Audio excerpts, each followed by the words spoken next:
हमारा चैनल में आप लोग स्वागत बदले फिर नाच गीत चुटकुला है लेके बनी जा। अच्छा लगी तो लाइक सब्सक्राइब शेयर जरूर करब जा, कमेंट में लिख के बताई जा। और अपना ठंडा घर में जाए खातिर कैसे इशारा करता देखी इनके जा बुलाओ हम ही रहे। हाँ कवना घर में आना जाना कवना घर बिछवना हो, कवना घर में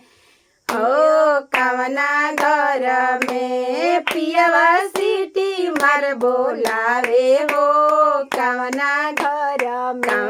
घर में आना जाना कवना घर बिछवना हो, कवना घर बिछवना हो, कवना घर में पियवा लाइन मार बोलावे हो, कवना घर में पियवा कनखी मार बोलावे हो,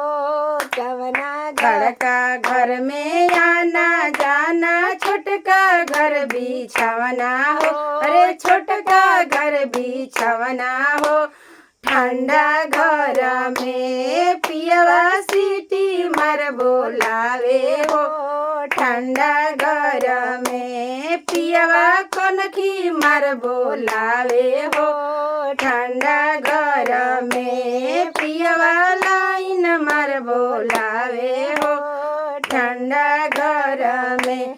छोटका घर में आना जाना बड़का घर बिछवना, अरे बड़का घर बिछवना हो, ठंडा घर में पियवा सीटी मार बोलावे हो, ठंडा घर में पियवा सीटी मार बोलावे हो, ठंडा जा तड़ी अब जा ठंडा गर्मी होता।